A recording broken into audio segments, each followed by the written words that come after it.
actually have a very exciting session today in respect of partnerships and what are all these partnerships behind the product. I'm delighted to be joined by two leaders from two institutions that are enabling really fintech innovation in Canada. Pam Draper, President of Digital Commerce Bank, and Jason Young, Chief Legal Officer of People's Group. We're also joined by Saud Aziz, a fintech founder who's experiencing these fintech partnerships firsthand. So when people often think about fintech innovation or the fintech products, we often focus on the customer-facing product. The app, the card, the lending experience, the payment solution, but really behind every successful fintech offering, there's an intricate set of partnerships, and that's what we're here to talk about. But really, what is the fintech really building, and what is it borrowing? Do you want to start off, Pam? Yeah, sure. I think when you think about the fintech landscape, it's so broad, it's hard to say what are they building and what are they borrowing, only because depending on the fintech, they may be building the entire thing, or they may be building a portion of what their product is and borrowing the rest. And we've been spending some time at our company recently because we work with a lot of fintechs, and there's a bunch of new and really exciting products coming into Canada, such as the real-time rail and the open banking network that's going to come into effect. And so we've been talking to our fintechs and saying, with our institution, you can build as much as you want and you can borrow as much as you want. And what I mean by that is whatever you don't build from a payments perspective, we have, but we also operate it like a menu. So you can select all or a portion of that menu and then work that into what you want to build. But I think the key point is what is your core competency as the fintech? What is the user experience and what you're really trying to generate? Do you want to focus on that, or do you want to focus on the banking and payments industry or infrastructure behind it? Jason, do you want to add to that before we move on to Saud? So I've been at People's Group only 5 months, and it's a bit of a new experience for me being on the bank side. But prior to that, I was at PayPal for 12 years, and so saw things from the fintech side as well, from the, I think PayPal's probably the OG fintech. And I think fintechs are trying to build a better mousetrap, right? They're trying to move fast and break things, which is not, I think there's a natural tension between that DNA and regulated financial institutions, which tend to be risk averse for very good reasons, often because they are required to be. And so our role as a regulated financial institutions, we're both a trust company and a bank, is to navigate that natural tension between fintechs and what they want to do and our obligations and requirements as part of the payments ecosystem, or financial services ecosystem. It doesn't have to be about payments. And Saud? Nice to meet everyone. Thanks for having me. I think the big thing that fintechs are trying to do is really identify a problem that exists in the current market. Like, we already have payment rails that exist, like SWIFT or EFT or e-transfers, the real-time rail coming up. But what we're really trying to build is whatever our customers need. And our customers don't really care about the underlying functionality, what's happening on the back end. They just want to have a good experience and they want their problem solved. They want to be able to pay their vendor. They want it to be in a seamless experience. They want it to be quick. They want it to be cheap. They want it to be reliable. And they want it to be something that sort of grows with them. We focus exclusively on businesses. We offer business banking to Canadians. So they just need a platform that works for them at whatever stage in their journey they are. If they're a small business, they want it to be seamless and easy to use and cost effective. As they start to grow into sort of a mid-market company or a more established business, they're expecting you to have user roles and permissions and additional functionality to help them manage their finances a little bit better. What's happening on the back end, they're much less interested in that. So that's really what we focus on, is on the user experience and what sort of value that we're providing on the front end that they can see and feel and really sort of appreciate. So what would be perhaps the line between that smart focus and the perhaps dangerous dependency for you? I think for us, it's focus on the things where we have a competitive advantage on. The things that we have a competitive advantage on is, as a fintech, is really around the user experience. I'm going to keep sort of going back to this. It's how seamless of an offering can we make? How can we make it functionally unique and specific? Ultimately, what we try to do is we try to create a product that is bespoke and it feels like it was designed for that one unique business. And that's really what we're focusing on. In terms of the fine line, it's things that are essential to us providing that experience. Those are things that we should own in-house. So these might be things related to how quickly can we onboard a customer, what does the user experience look like when they're trying to send a transfer or creating a card or making that sort of purchase. Those are things that are really important for us to own. But which sort of settlement agent is working on the back end to move sort of money through, that's much less important. So those are the types of things that we would be more comfortable working with the partner on. Those are also things that are not mission critical to the business and require, we'll get into this a little bit later, but require a large amount of overhead, which as an earlier stage fintech, not necessarily a distraction, but it could be a burden for the sort of main focus that we have right now.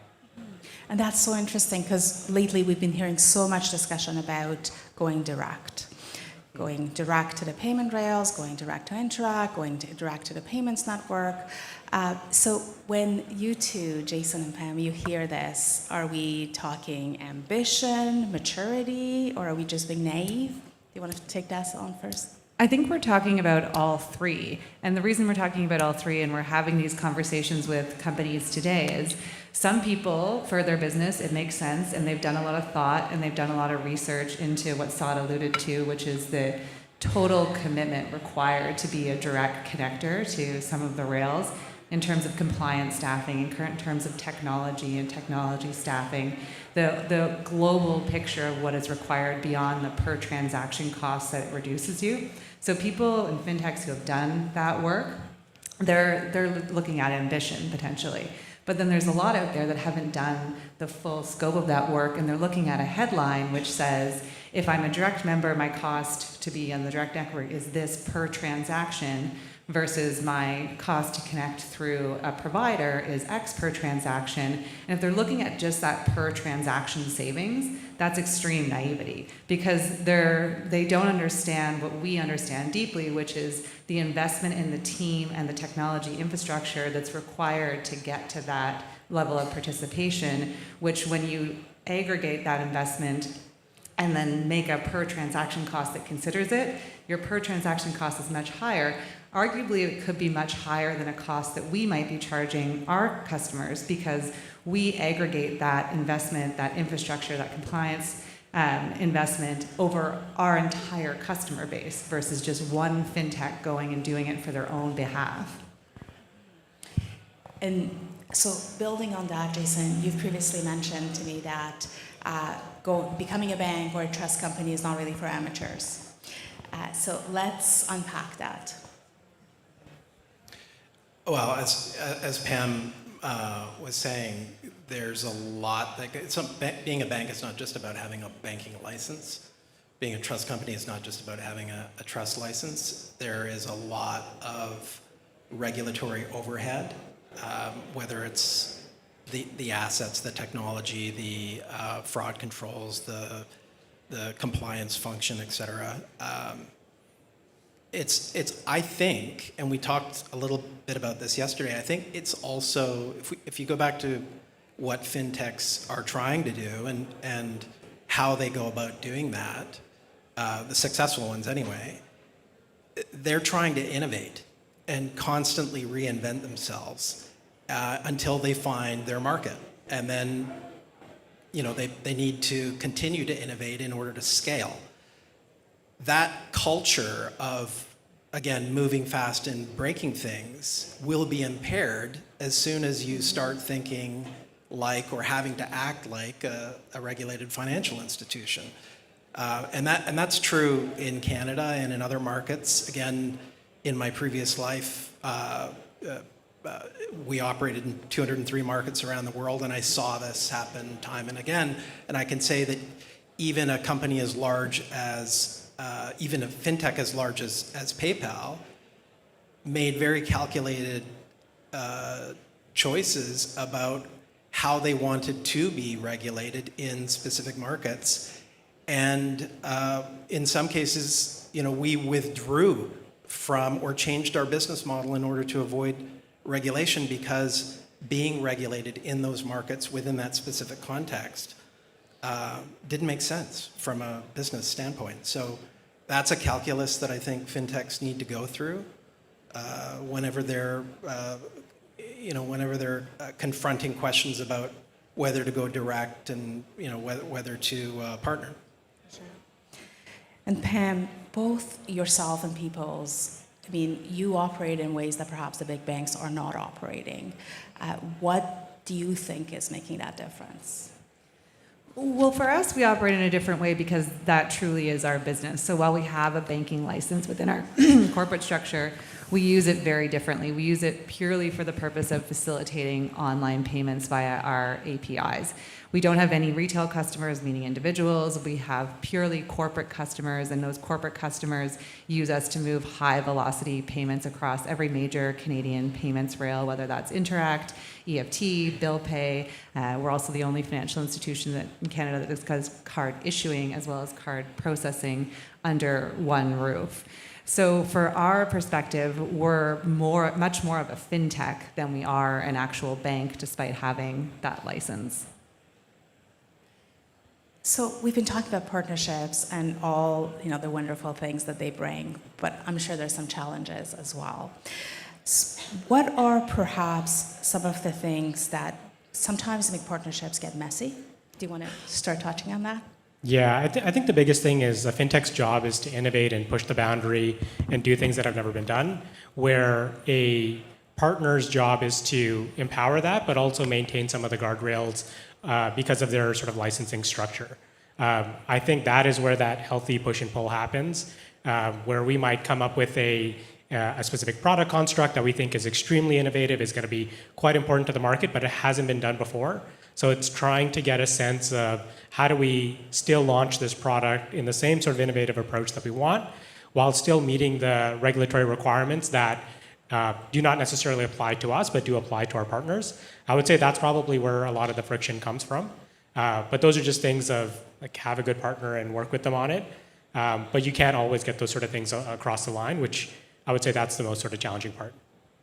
And just to add from the other side of that coin, because Saud would see it from his perspective, I would see it from the partner bank's perspective. Where you run into friction is fintechs don't necessarily grasp the severity of the network relationships, those networks being Interact, MasterCard, Visa, or the other banking relationships. So even though we are a partner bank, we are beholden to all of the rest of the banks in Canada who are on the other side of all of our transactions. And sometimes fintechs run fast and break things, and it's our job to say, no, Interact will hate this. All of the other banks will hate this. We need to stop doing this because it's jeopardizing our relationships with the major networks. And that's what I think will be really interesting when fintechs start going direct, is I think that they might have a much softer view of how those networks would view certain transactions, certain customers, certain velocity without constraint.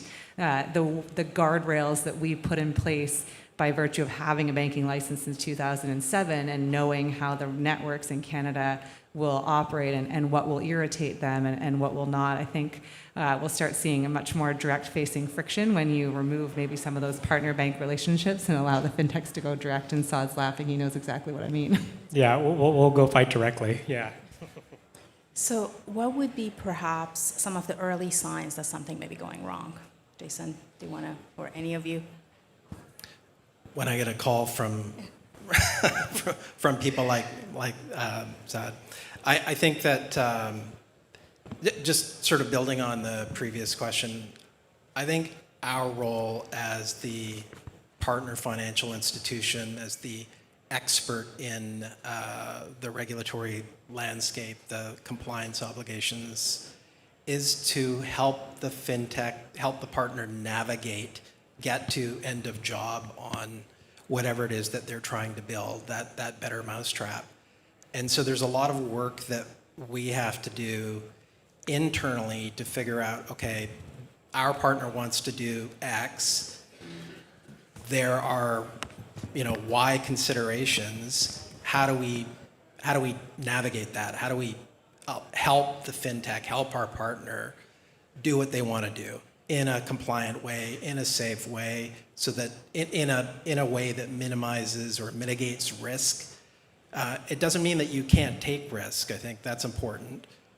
It means that you have to go in eyes wide open as to the quantum of risk, and are you prepared to take that on? Does the risk reward make sense? So a lot of my role and my team's role at Peoples is about trying to understand how we can solve for that natural tension between what fintechs want to do as innovators and what we want to do or need to do as the guardians or the experts on the regulatory front.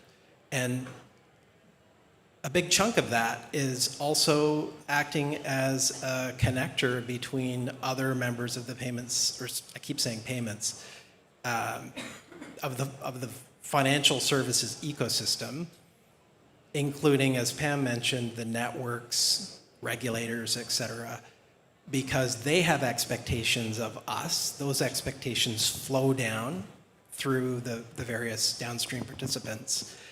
And often what fintechs are trying to do is something that hasn't been done before. And so there isn't, a playbook for it. So you have to help create or write that playbook. And you do that, you don't do that in a vacuum. You do it in consultation with those other members of the ecosystem. And the ecosystem is definitely evolving as well, with fintechs also becoming regulated depending on the activity, both like as a PSP, soon we're going to see the open banking regime and otherwise. So hopefully that will also contribute in a sounder system for the partnerships as well, potentially. But at the same time, what do all these changes mean for the future of the partnerships? Open banking, real-time rail, direct membership interact, the networks. What does all of that mean? We're really excited for it because we think it'll allow fintechs in Canada to build better, more exciting, more robust, and more varied financial products in Canada. If you look at the Canadian landscape versus what's available in the UK, in Europe, in South America, even in Australia, they're so much further advanced, the US certainly, in terms of the breadth of product offering that they can build there, because they have a real-time payment system, which we haven't had up to this point.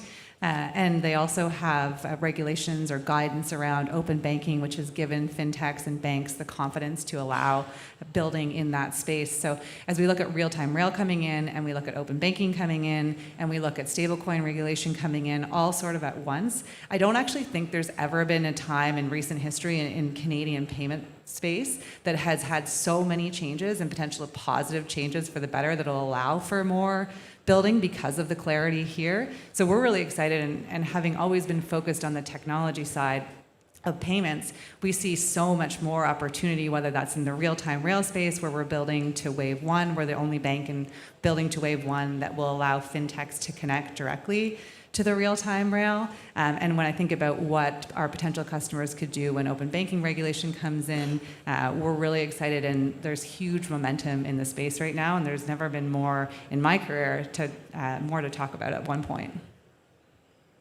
For us, it's amazing, all of the sort of regulatory changes that are happening, especially with us like registered under Bank of Canada as a PSP now.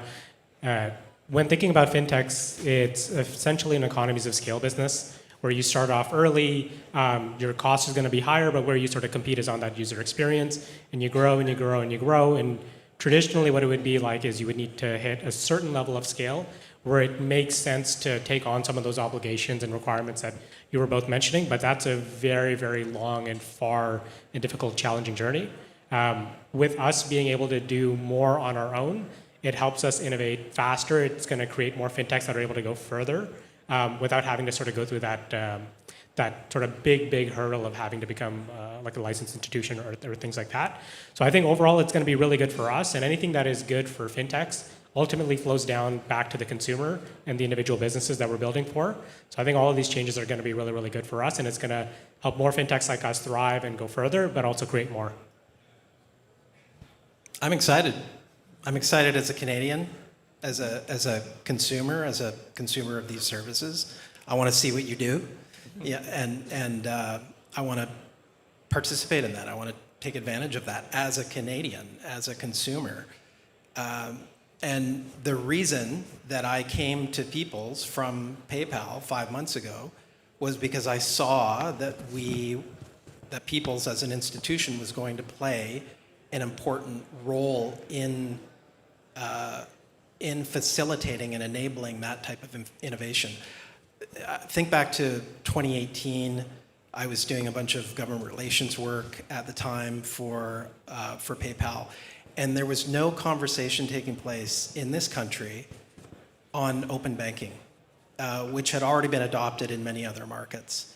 And so we set up a policy, we called it a policy day, with the Canada 2020 Foundation to bring together in a very agnostic way. It wasn't sort of PayPal driven or anything. It was just an opportunity to create a forum to bring government, to bring regulators, to bring competitors, fintechs, et cetera, to the table to talk about open banking in Canada. And that was, I think it was 2018, 2017, somewhere around there. So here we are, 9 years later, 8 or 9 years later, and it's just happening now. And it's not even it's still a graduated process. So we, in this country, are really behind in a lot of the regulatory innovation that I believe we need to undertake in order to provide Canadians with choice, Canadians and Canadian businesses with choice, in order to remain competitive with other countries. And so I'm, again, really excited for the role that we can play at Peoples, the role that I can play within Peoples to make sure that we provide a fertile ground for our partners to do what they do best, to innovate. I would also say, because I think at the beginning of your question, you were talking about how a lot of these regulatory changes will make it easier for fintechs to go direct, and what that means for partnership. I would just say it doesn't kill the partnership model at all. It changes it, and I think it becomes more complex. But what we do in terms of managing risk, in terms of understanding the regulatory environment, in terms of us helping our fintech partners build within that ecosystem, that doesn't change. It becomes more complicated in some cases, which just makes our job more interesting, frankly, and I'm here for it. And so for you, how do you see that evolution of the partnership model for your personal business in terms of opportunities, but at the same time, like you mentioned opportunities opening up, but in terms of the actual partnership models, how do you anticipate it could potentially impact that?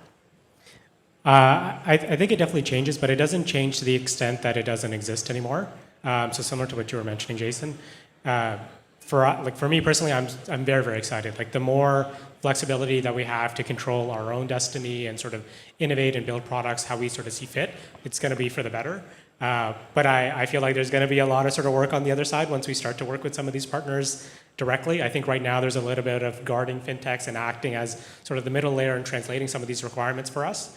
But I would say, like taking Interac into an example, if we wanted to go direct, we could, but we still need to work with an institution for settlement. So like that relationship doesn't end. It's still there. It's going to be in a different fashion. So I think it's going to be really good for us. And why do you think the big banks aren't necessarily espousing these partnerships in the same fashion, from your standpoint? I think they view it more as cannibalizing their business versus partners like the two up here. This is a big part of their business, so it makes sense. And I also think that the big banks inherently have been a lower tech model in terms of the payment space and what we do. So This is our business. This is our entire business, where when you think about a bank, it has mortgages, it has retail banking, it has investment banking, it has the payments part of their business is a smaller piece of the pie and inherently has been overall less technically enabled. So they'd have a long way to go to catch up to build the tech to the point that we have to be able to provide it to their customers. And when they look at all their strategic priorities and what they could invest in, building that specific tech for a smaller piece of their overall pie might not make sense to them, doesn't seem to have historically made sense to them. There's a risk element for sure, but there's a big tech element. Do you want to comment on that? Or? I think it makes sense. Tech is something that's quite difficult. It's why companies like us exist. So I completely agree. It's probably a good thing they're not good at it then. So I think we've established that fintech innovation is really rarely a solo act, and perhaps the most successful fintech companies are not the ones who own every layer of it, every layer of their stack, but rather the ones who know how to establish really strong partnerships and partnerships that you'd be able to scale as well. So thank you so much for sharing all your wisdom with us. Thank you, and thank you all for joining us.